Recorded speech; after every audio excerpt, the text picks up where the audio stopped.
नमस्कार मेरे साथियों, ये न्यूज़ EPS 95 पेंशन है, जिस पर मैं आप सभी को पेंशन से जुड़ी हर ज़रूरी और अहम खबर देता हूं। अगर आपने अभी तक हमारे इस चैनल को सब्सक्राइब नहीं किया है, तो पेंशन से जुड़ी हर ज़रूरी खबर पाने के लिए अभी इस चैनल को सब्सक्राइब करें।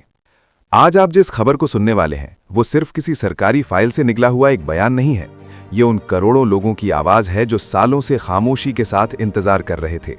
ये उन बुजुर्ग हाथों की कहानी है जिनकी लकीरों में मेहनत तो दर्ज है, लेकिन सम्मानजनक पेंशन नहीं। ये उस उम्मीद की कहानी है जो हर महीने की पहली तारीख को बैंक खाते में झांकती थी और फिर खाली हाथ लौट आती थी। आज आप जिस मोड़ पर खड़े हैं, वो भारत की सामाजिक सुरक्षा व्यवस्था के इतिहास में एक ऐसा क्षण है जिसे आने वाले समय में याद किया जाएगा, क्योंकि आज पहली बार ऐसा लग रहा है कि जिन लोगों ने इस देश को अपने जीवन का सबसे मजबूत हिस्सा दिया, अब देश उनकी सुध लेने की ओर बढ़ रहा है।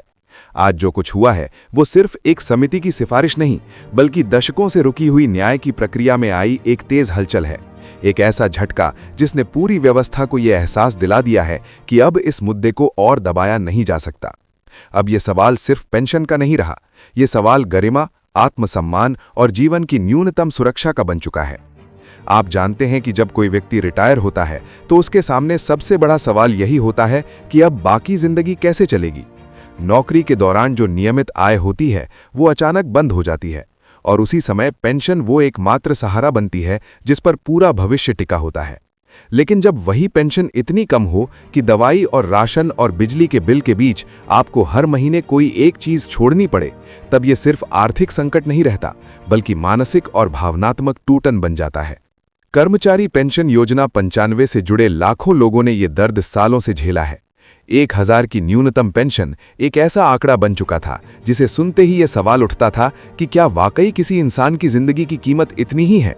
क्या जिसने 33-35 साल काम किया, फैक्ट्रियों में समय बिताया, दफ्तरों में जिम्मेदारियां निभाईं, उसकी सेवानिवृत्ति की जिंदगी बस इसी पर निर्भर रहे? आज आप जिस खबर को सुन रहे हैं वो इसी सवाल का जवाब देने की दिशा में एक बड़ा कदम है, क्योंकि अब ये मांग सिर्फ सड़कों पर प्रदर्शन करने वालों तक सीमित नहीं रही। ये संसद की दीवारों के भीतर गूंज चुकी है। देश की सर्वोच्च विधायक व्यवस्था के भीतर बैठे लोगों ने पहली बार इस मुद्दे को उस गंभीरता से देखा है जिसका ये हकदार था। यह स्वीकार किया गया है कि पिछले एक दशक में देश की अर्थव्यवस्था भले ही आगे बढ़ी हो, लेकिन पेंशन भोगियों की हालत वहीं की वहीं खड़ी रही।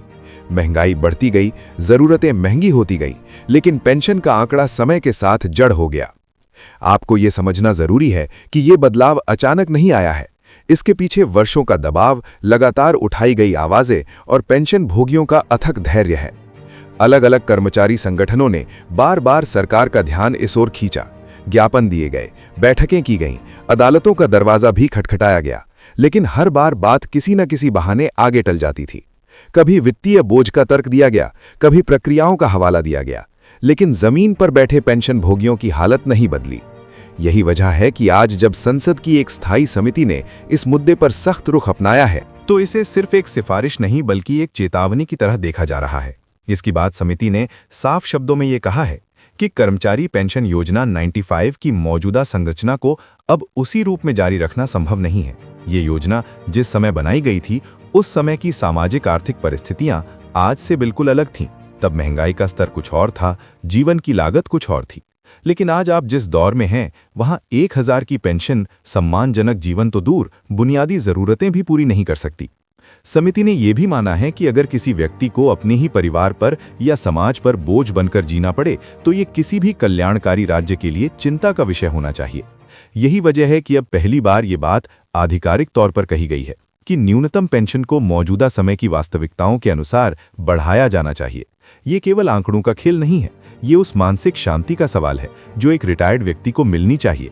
ये उस भरोसे का सवाल है जो व्यवस्था और नागरिक के बीच होना चाहिए। समिति ने यह स्पष्ट किया है कि इस पूरे मामले का निष्पक्ष और स्वतंत्र मूल्यांकन होना चाहिए, ताकि सरकार के सामने वास्तविक तस्वीर रखी जा सके। कोई अनुमान नहीं, कोई अधूरा डेटा नहीं, बल्कि जमीनी सच्चाई।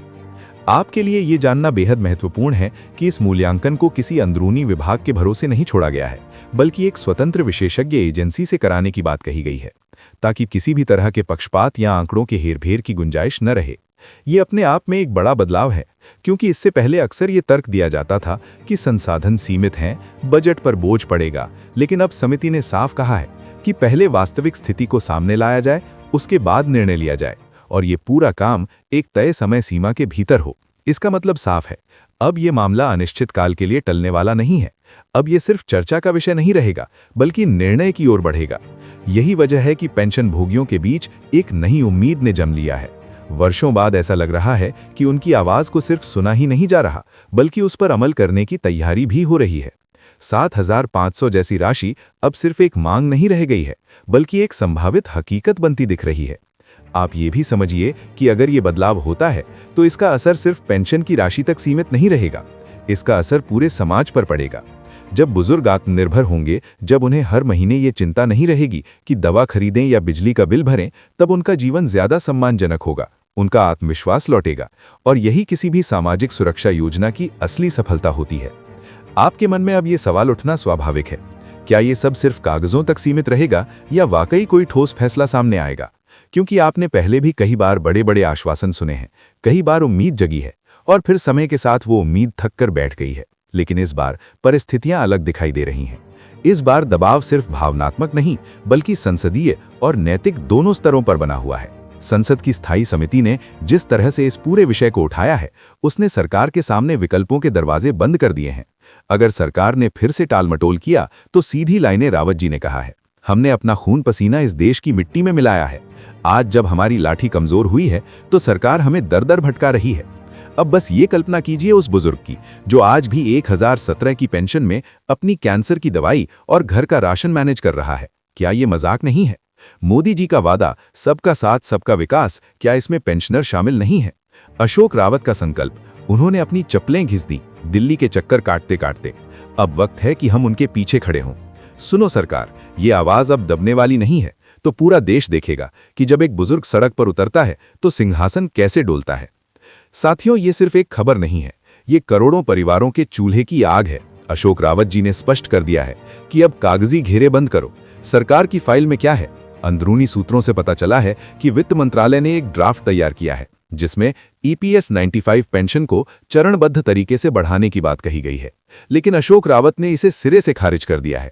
उनका कहना है, हमें किस्तों में भीख नहीं, अपना पूरा हक 7,500 प्लस DA एक साथ चाहिए। अशोक रावत जी की टीम ने पूरे भारत में ब्लैक डे और जेल भरो आंदोलन की रूपरेखा तैयार कर ली है। पेंशनरों का आक्रोश, आज देश का हर रिटायर्ड कर्मचारी पूछ रहा है, विधायकों और सांसदों की पेंशन रातों रात बढ़ सकती है, तो हमारी 1,000 वाली पेंशन 7,500 होने में सालों क्यों लग रहे हैं? साथियों, अब पानी सिर के ऊपर से गुजर चुका है। अशोक रावत जी ने सीधे तौर पर केंद्र सरकार को चुनौती दे दी है। ये सिर्फ एक तारीख नहीं, बल्कि देश के लाखों बुजुर्गों के सब्र का इम्तिहान है। अशोक रावत ने साफ कह दिया है, प्रधानमंत्री जी, बुजुर्गों के आशीर्वाद में बहुत ताकत होती है, उन्हें और मत तड़पाइए। खबरें निकलकर आ रही हैं कि सरकार इस वक्त भारी दबाव में है।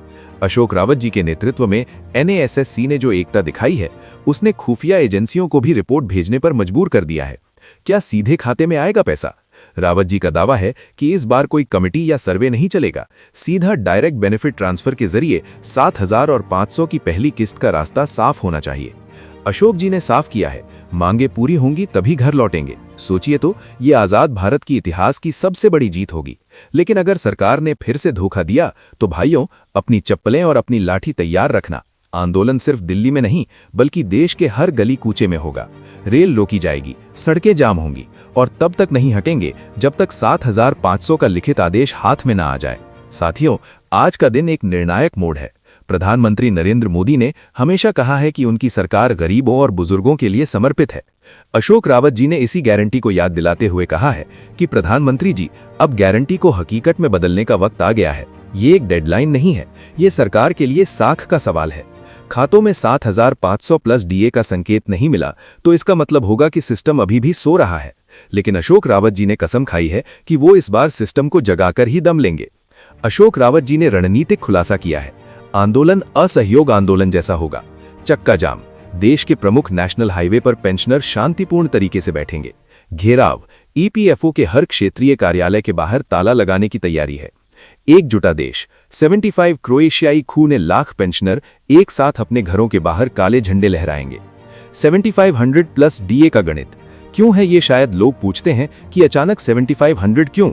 अशोक रावत जी ने इसका जवाब डेटा के साथ दिया है। बढ़ती महंगाई, दवाइयों के दाम और बुढ़ापे की मजबूरियों के बीच 1000 की पेंशन एक भद्दा मजाक है।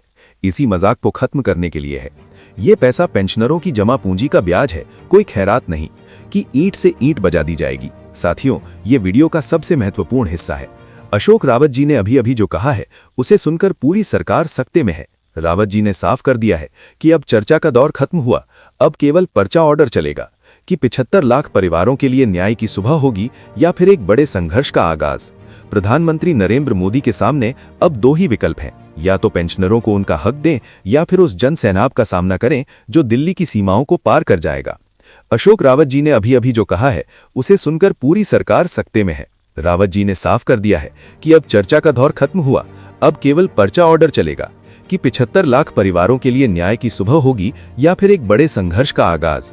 प्रधानमंत्री नरेंद्र मोदी के सामने अब दो ही विकल्प हैं, या तो पेंशनरों को उनका हक दें या फिर उस जन सैलाब का सामना करें जो दिल्ली की सीमाओं को पार कर जाएगा। अशोक रावत जी ने उन सभी अफवाहों पर विराम लगा दिया है जिनमें कहा जा रहा था कि आंदोलन टल सकता है। उन्होंने धारते हुए कहा है, सीधा अकाउंट ट्रांसफर। अगर खातों में 7500 प्लस डीए का पैसा नहीं आया तो ईपीएफओ के दफ्तरों का घेराव शुरू होगा। भूख हड़ताल, हर राज्य के राजधानी में पेंशनर आमरण अनशन पर बैठेंगे। वोट की चोट, अगर मांग पूरी नहीं हुई तो आने वाले समय में पेंशनर और उनके परिवार सरकार को अपनी ताकत दिखा देंगे। अशोक रावत जी ने सरकार के उन बहानों की धज्जियां उड़ा दी हैं जिनमें कहा जाता है कि बजट नहीं है। रावत जी का तर्क है, जब कॉरपोरेट घरानों के लाखों करोड़ कर्ज माफ हो सकते हैं, जब बड़े बड़े प्रोजेक्ट्स के लिए पैसा हो सकता है, तो उन पेंशनरों के लिए पैसा हो सकता है क्यों नहीं, जिन्होंने सालों तक अपना कंट्रीब्यूशन जमा किया है। वक्त आ गया है एक होने का। अशोक रावत जी के नेतृत्व में ये जंग अब अंतिम चरण में है। धन्यवाद।